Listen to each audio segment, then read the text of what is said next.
There we go. It looks like we're live now. It's a couple minutes before 12, so we'll give some more people a chance to log in with us. We'll start teaching right at 12 o'clock, so we got about 2 minutes. So if you're on the stream and you want to chat, you want to say something on the chat box, go for it. I'll definitely work to get those chats up and running. Here, let me gotta get this arranged properly so I can see everything. And thanks for everybody who's going to be tuning in today. Appreciate it. Really interesting. I think we're going to have an interesting discussion today. So here we go.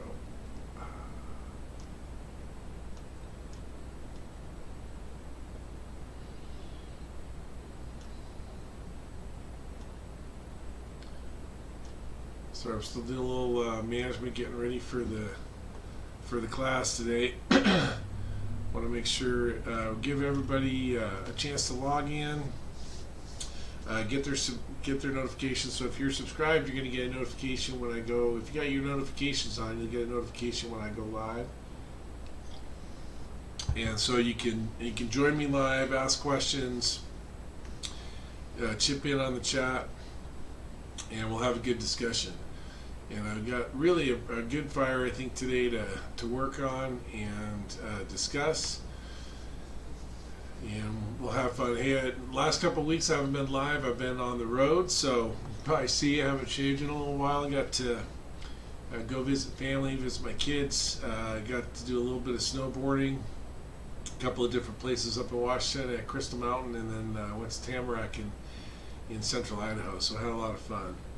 So it's noon now, and once again, welcome. This is Reading Smoke with Phil Jose, and that's me. Thanks for joining me today. If you have something, if you want to chip in live again on the chat, go for it. We got a lot of new subscribers today because, like I said, I haven't been live the last couple of weeks, but I always like to give a shout out. And Tanner, I want to say sorry to Tanner for butchering his last name. I try my hardest, but I can't get them all right. But Ben LeBlanc, welcome aboard. Hal W, 89 Cody D, Zach Verstige, Andrew Thomas, Leclerc Rene, welcome aboard. Ryan Decker, Timothy Siebert, Ryan Meter, Alec DeSocio, and Kenneth Cash, Forrest Baumfalk. Hey Forrest, I have a brother named Forrest too, so welcome aboard, brother. Yeah, Firefighter Smith. Now, so when it's Firefighter Smith, that tells me you've probably been on YouTube a while. You don't have any 1465 or something on the end of your name, so welcome aboard. Johnny Dixon, and then King Dragon Martial Arts. Welcome to the fold here at the Reading Smoke Nation. Appreciate you being here. And we're going to look today, what I found interesting about this fire when I first saw it is my first inclination was to say, you know what? I mean, there's really good smoke, right? There's a high volume, high velocity, turbulent, thick black smoke, right? It's awesome from a smoke perspective. But I'm also looking at these things and saying, you know, where's the lesson? How can I get it across on the SBSK site, and then once again here on YouTube? And where can I add value? And often when we're in the defensive mode, I'm going to look at those and go, well, you know, if we're looking at that, we're saying, hey, how can we fight that fire? Well, obviously the people who are there went defensive, right? And so most of the defensive fires, I don't see a lot of value in, unless, like I have some I use in my program where I'm talking about the idea of smoke is fuel, right? The principle smoke is fuel, which is the basic reading smoke principle. There's a really nice video of smoke columns catching on fire and demonstrating the principle of smoke is fuel. And so after I watched this one a couple of times, excuse me, I thought to myself, you know, there's some good pattern matching here. And let's take a look at this video. It's going to go live. Once again, the link for the original is in the show notes. So please go there, like it, that sort of stuff. I love it. The people do put these up. But a couple things. One, I think this is black smoke at night. You know, we've talked about this before, but at night and with some condensation here, it's looking gray. But if we look right around, I didn't actually catch this before I posted on SK, but if you look right around the edges where it's coming out, you can see it's black, right? And it's very, very dark gray at a minimum. But the lighting at night is always a little bit tricky with reading smoke. But we look at this and we go, hey, is this volume? Is this a lot or little? And we'd say it's a lot, right? So it's high volumes, high or low volume, it's high volume. In turbulence, we talk about in terms of laminar, smooth, flat, and then we'd say turbulent, right? So agitated, aggressive, that sort of thing. And I'd say this is definitely high volume, turbulent. Is it thick or thin? This is definitely thick smoke. I mean, it's just really high density, right? So the density is thick. And the color is black, and you can definitely see the blackness in there, right?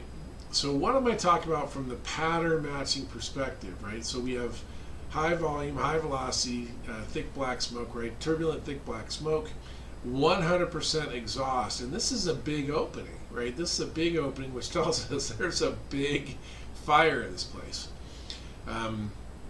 And once I watch this a couple times, I'm going to go to a different video in a second. So this, because this is sustained and it doesn't, sometimes if we have, say, a backed after a smoke explosion, the velocity here will be such that it would completely engulf this fire engine right here, right? So it jets out like a jet engine exhaust, but in this case, it's coming out. It's pumping out, and I'm starting to think about this in terms of the velocities. Like I would be hard pressed to think that this could come out much faster than it is if it wasn't a backdraft or smoke explosion situation, right?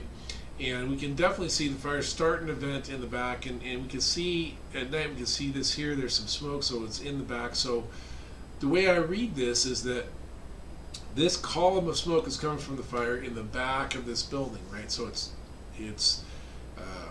in the backside, and the smoke is exhausting, and as it's exhausting, it's superheated, it's picking up, right? It's superheating everything else that's in this store, which according to the comments in the original videos, like I have a lot of ammo and stuff in there, but it's superheating everything in there, and as it heats up, right, it's picking up, it's superheating, stuff is off-gassing, the pens, right, the paper, the sheetrock, everything that's on the shelves in this store is starting to off-gas, so it's just adding significant density.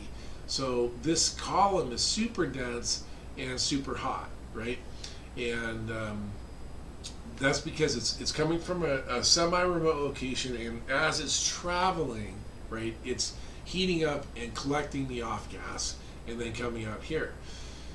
And so when it's like that, if you put lines in here, unless they reach the back of the store, which is unlikely, all you're going to be doing, even with 2.5s or a Stinger monitor, you're going to be just punching holes in the smoke, right? You're just, you might cool the smoke down a little bit, but you're just punching holes, and it's traveling so fast, the velocity's so fast, that without the reach to get to the back of this place, and without obstructions in the way, you're not going to be hitting the seat of the fire, right? So when we're seeing this terminal velocity smoke, right, this high velocity, 100% exhaust, sustained over a period of time, the fire is not right there. It's somewhere a little bit remote, and we have that travel distance for the smoke where it's picking up the density, right? It's picking up all the off-gassing. If the fire were right here by this front door, where we're looking at it now, what we would expect to see is that it's going to light off in there, right? If the main seat of the fire was right here, we probably would see the actual fire there. And in this case, as it starts to vent, we can see, yeah, it is mostly in the back of the building.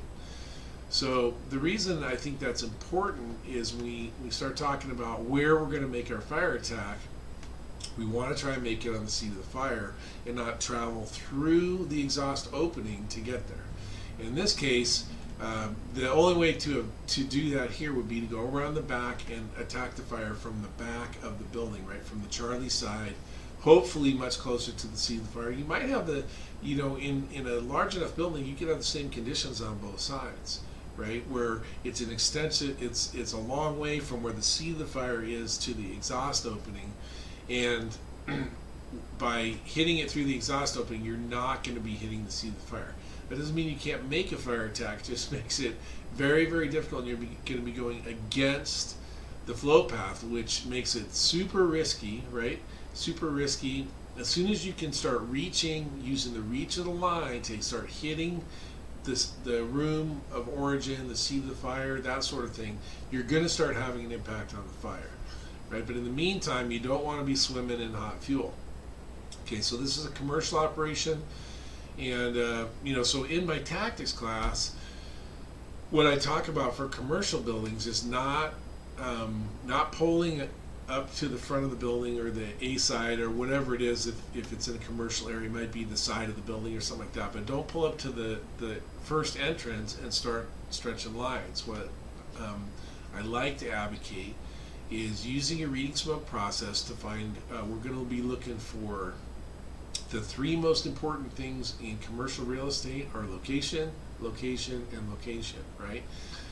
So we're going to use reading smoke to figure out the location of the fire, right? That's what we're going to use reading smoke for. The other things we're going to look for is the location of the closest access from the outside of the building to the seat of the fire. We don't want to be traveling 200 feet through a building when we can go around the side, open a door, and be directly hitting the fire directly right there, right?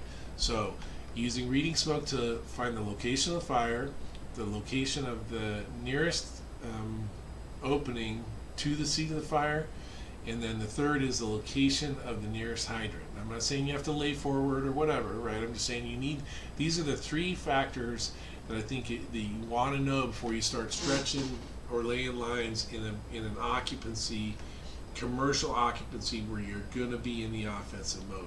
Getting that water at the right place as fast as possible, but at the right place. And it'll always be faster to go 3 feet through a side door than it is to go 75 feet through the front door, right?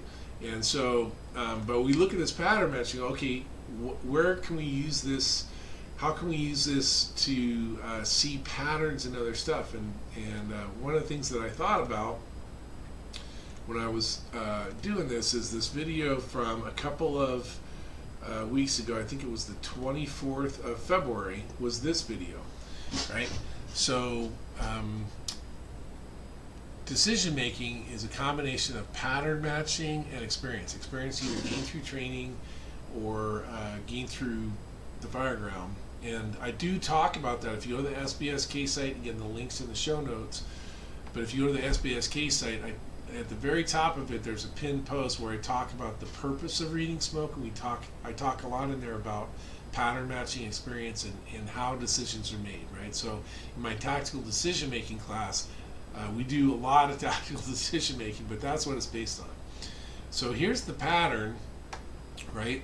And here we go. This is basically that same terminal velocity smoke, right? The main seat of the fire is not in this room, but somewhere further in the building. In fact, as this pulls out, we can see here there's definitely smoke coming out the back too. There's turbulent thick black smoke, high volume coming out of every single opening in this place, right? So if you're inclined to use a transitional attack and you want to get that water to the seat of the fire, that's not going to happen if you put it through this window, right? I don't know if I can't see the back, right? So I can't see everything, but my guess would be the fire, not my guess, my read, right? Because of the volume, velocity, density, color in the back, the VVDC in the front, that the fire is somewhere in the middle. And by getting through this front door and in there, you're going to be, find the seat of the fire really quickly in this small of a place, right? But this pattern of having the exhaust opening, just putting out high volume, turbulent, really, really thick, really dense smoke, right, is because it's remote. It's semi-remote from the fire, and the exhaust gases are hitting everything on their way, superheating all those contents, and then collecting the fuel on their way to the exhaust opening. So very similar here, right? Very similar between this, what we got going here. And again, this was a super short video. We'll watch it. I think it goes again into real speed, where we were watching it at slow-mo. We're watching it slow-mo again. And you can see this on the SBSK post for February 24th as well, but obviously we have it here. And so if we look at the pattern, right, we're pattern matching. We go, does the smoke coming out of these openings look similar, right? Is there a pattern going on here? And I would make the case that there is. There's high volume, turbulent, thick black smoke, no sign of the fire in the near vicinity of where the smoke is coming out. And so we would need to find some way, by reading the building, reading the smoke, and locating the fire, to make sure that when we start applying water, we're not just punching holes in the smoke, but we're actually hitting the seat of the fire, right? That's what we're trying to get to, right? Is get that water on the seat of the fire and put the fire out. Okay, and I'm going to be on the lookout. I'm going to be on the lookout for some more examples of this. I have a few there that I don't have permission to share, and so I'm going to be looking for them, because I think this is a pattern that we're going to see because of the modern fire environment. I think we probably have seen it more recently, and we're going to see it even more in the future as we get these fires that create this sort of flow path, almost a perfect flow path, 100% exhaust. This happens to be an over-under, whereas the one that we were sort of looking at this week is, somewhere in the side, right? So the fire's getting its oxygen somewhere else, and this is 100% exhaust. But if we can learn to recognize these patterns, we can say, hey, if I see it like that, that means the fire's not right there. It's somewhere a little remote, and that can clue us in.